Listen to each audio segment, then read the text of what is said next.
오늘 하나님의 말씀은 잠언 1장 20절에서 33절까지의 말씀입니다.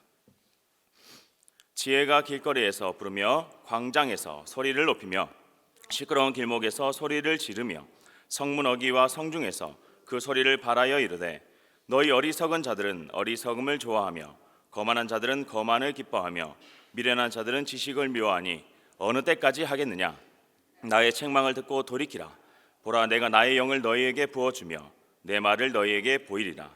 내가 불렀으나 너희가 듣기 싫어하였고 내가 손을 폈으나 돌아보는 자가 없었고 도리어 나의 모든 교훈을 멸시하며 나의 책망을 받지 아니하였은즉 너희가 재앙을 만날 때에 내가 웃을 것이며 너희에게 두려움이 임할 때에 내가 비웃으리라. 너희의 두려움이 광풍같이 임하겠고 너희의 재앙이 폭풍같이 이르겠고 너희에게 근심과 슬픔이 임하리니 그때에 너희가 나를 부르리라. 그래도 내가 대답하지 아니하겠고 부지런히 나를 찾으리라. 그래도 나를 만나지 못하리니 대저 너희가 지식을 미워하며 여호와 경외하기를 즐거워하지 아니하며 나의 교훈을 받지 아니하고 나의 모든 책망을 없인 여겼음이니라. 그러므로 자기 행위의 열매를 먹으며 자기 꾀에 배부르리라.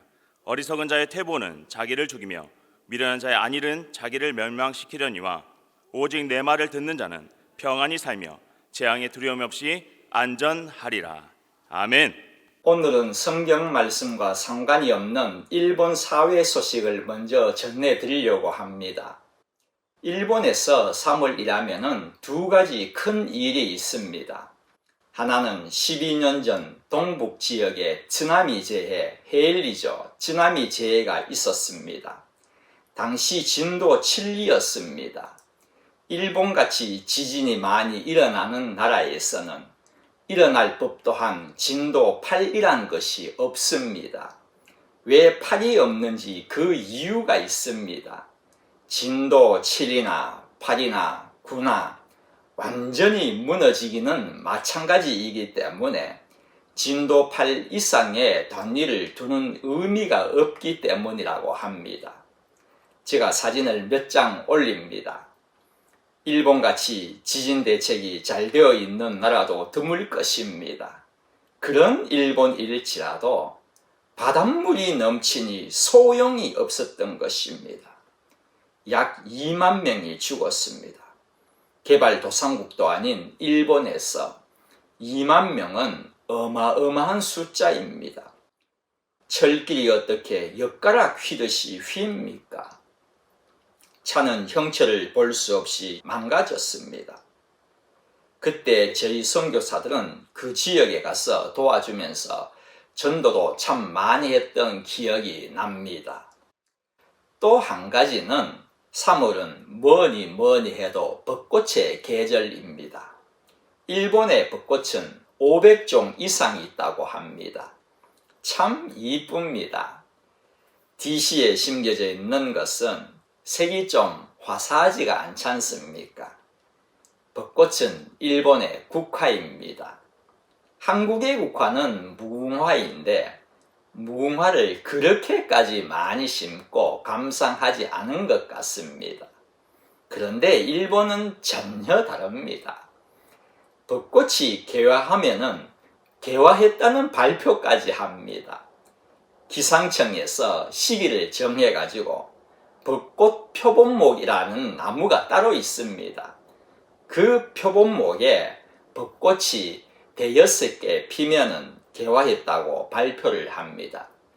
올해는 그날이 제가 설교를 준비하는 오늘 3월 14일입니다. 지난번에도 말씀드렸습니다마는 제가 설교는 약 10일 전에 녹화하여 가지고 홍 간사님께 드립니다.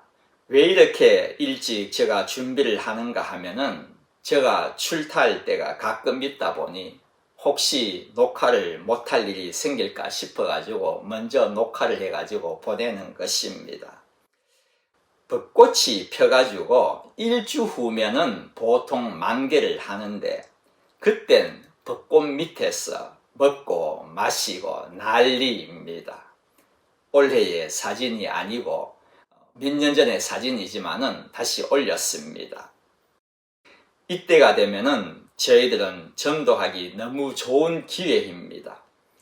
올해도 21일이 공휴일이고 만개의 날이기 때문에 대대적으로 공원에 가가지고 전도할 계획을 세웠습니다. 참 기대가 되는 것입니다.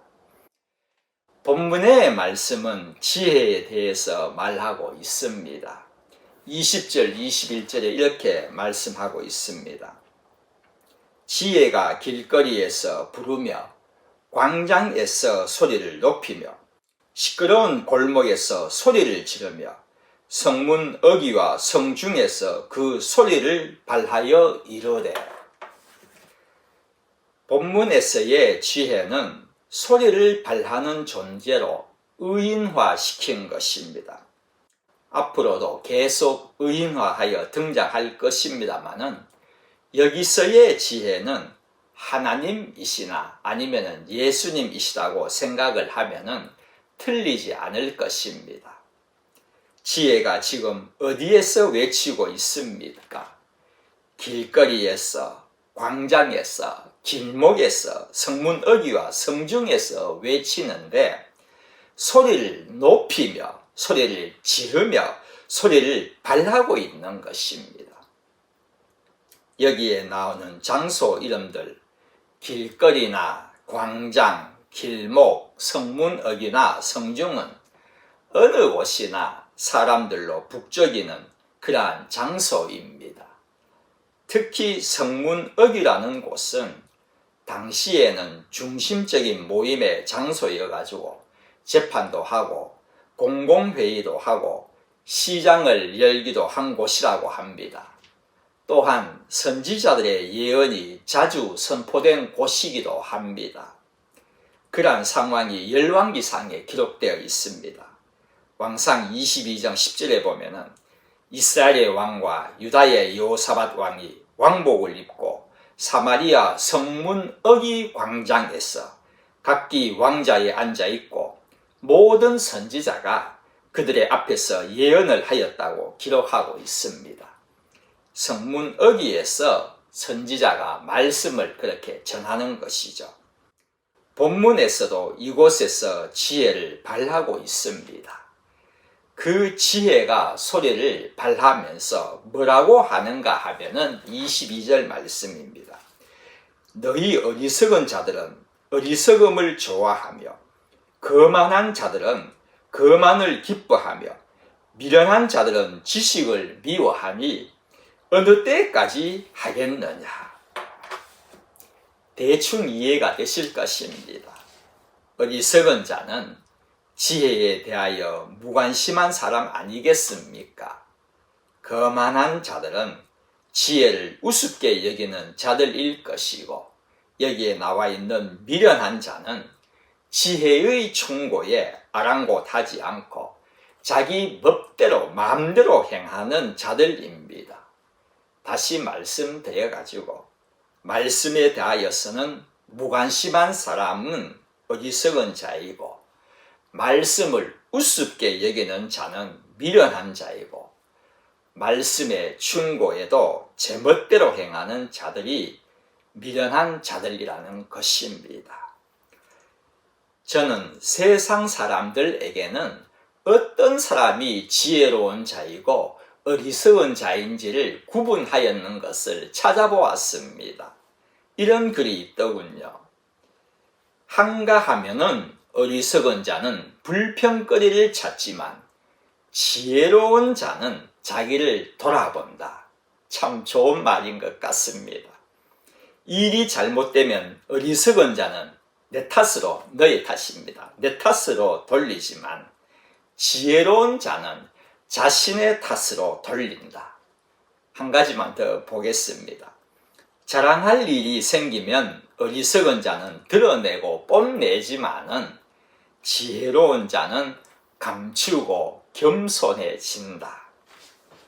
세상 사람들의 판단에 의한 지혜와 어리석은 자의 구별이지만은 결국은 말씀과 거의 동일한 것 같습니다.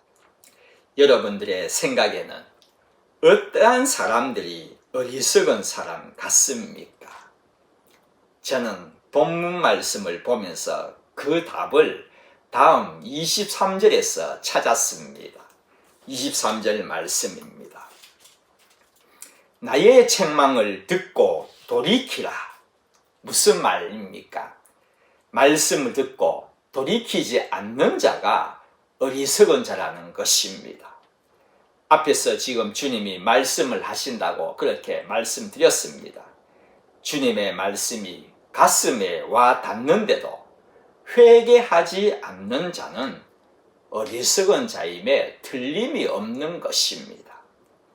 반대로 지혜 있는 자는 책망을 듣고 돌이킴으로 어떠한 복을 받습니까?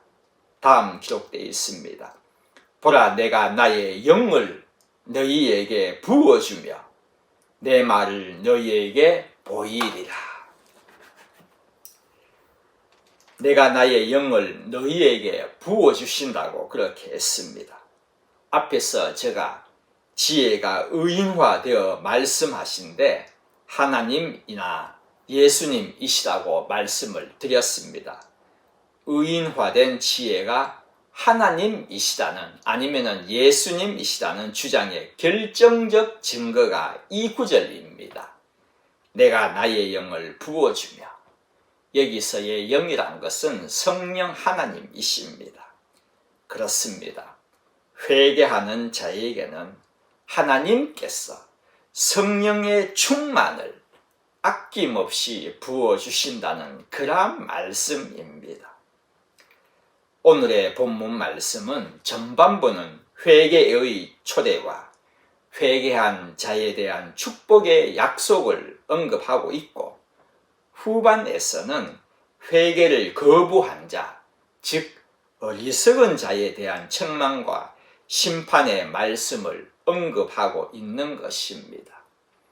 그 어리석은 자는 다음 절에 보면 하나님께서 계속 부르셨건만 듣기를 싫어했다고 했습니다. 교훈을 멸시하였다고 합니다. 그들에게는 그 결과가 무엇입니까? 어리석은 자의 결과가 무엇입니까? 27절에 기록되어 있습니다. 너희의 두려움이 광풍같이 임하겠고 너희의 재앙이 폭풍같이 이르겠고 너희에게 근심과 슬픔이 임하리니.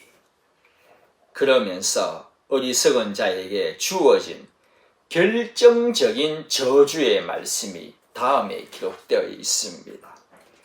그때에 너희가 나를 부르리라. 그래도 내가 대답하지 아니하겠고 부지런히 나를 찾으리라. 그래도 나를 만나지 못하리니. 부지런히 찾아도 만나지 못한다는 이 부지런히라는 말 앞에 숫자 표시가 있고 설명이 성경 밑에 기록되어 있는 성경책이 있을 것입니다. 거기에 보면은 아침 일찍이라고 적혀 있을 것입니다. 히브리어에서는 부지런히 그것과 아침 일찍이라는 말이 동일하다는 것입니다. 아무리 아침 일찍 하나님을 찾아도 헛수고란 말입니다. 한 말씀이 기억이 나지 않습니까? 예레미야 29장 13절 말씀입니다. 너희가 온 마음으로 나를 구하면 나를 찾을 것이요 나를 만나리라.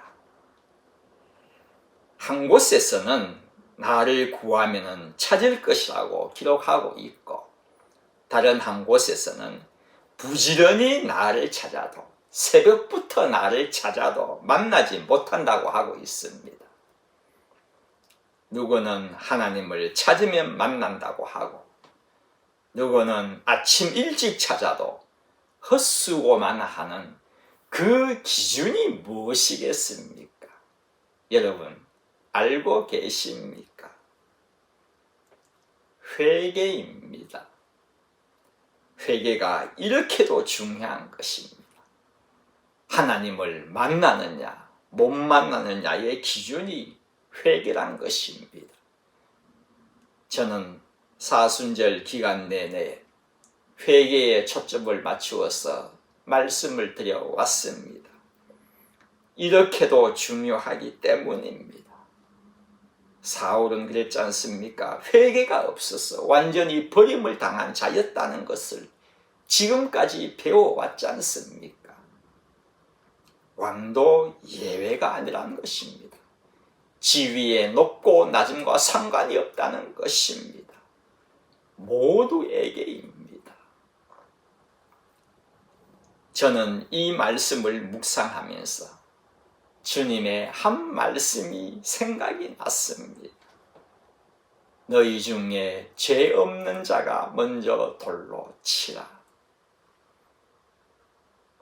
왜 이 말씀을 주님이 그들에게 하셨을 것 같습니까? 이 말씀을 하시면 다 사라져 버리니 간음하다 잡혀온 그 불쌍한 그 한 여인을 살릴 수 있으니 그렇게 말씀하셨다고 생각되십니까? 아닙니다. 그 여인이 돌로 맞아 죽을지라도 우리 주님은요, 충분히 살릴 수 있으신 분이시지 않습니까? 이 말씀에 한 명, 두 명 다 도망가 버렸습니다. 어찌 죄인이 거룩하신 하나님이신 주님 앞에 똑바로 서 있을 수가 있겠습니까? 다 도망가 버렸습니다. 하나님을 찾으라. 그러면 만나리라고 하셨건만 바로 앞에 사유하심의 주님, 죄를 사하시는 주님이 바로 앞에 계시는데도 알아보지 못하고 다 도망가 버렸다는 말입니다. 죄 없는 자가 먼저 돌로 치라고 하신 그 말씀을 하신 이유가 어디에 있겠습니까? 주님은 한 여인만 죽음에서 생명으로 구원하는 것을 원하시는 것이 아니십니다. 모든 사람들이 구원받기를 원하시는 분이십니다. 주님 앞에서 다 도망가는 것을 원하시는 것이 아니라 그 모두가 주님 앞에 더 가까이 나와서 주님, 나도 죄인입니다. 이 한마디를 듣고 싶어 하셨던 것은 아닐까요? 회복의 은혜입니다. 성도 여러분, 주님 앞에 놓여 있는 그 자리는요, 복된 자리입니다. 회복의 은혜의 자리입니다. 저희들도 지금 주님 앞에 나왔습니다. 얼마나 복된 자리에 나와 계시는 것입니까? 부지런히 찾으라. 새벽부터 주님을 찾으러 나오신 여러분들이신데 주님께서 분명히 만나 주실 것입니다. 그러나 주님이 이 복된 자리에 나오신 여러분들에게 먼저 듣고 싶어 하시는 고백은 주님, 나도 죄인입니다. 이 한마디이실 것입니다. 다음 주간은 고난주간입니다. 다시 한번 말씀드립니다. 여러분들이 정말로 믿는 자들이시라면 날 위해 돌아가신 그 주님의 고난을 묵상하시기를 바랍니다. 무엇보다도 십자가의 고난의 복음을 전하시는 여러분들 되시기를 바랍니다.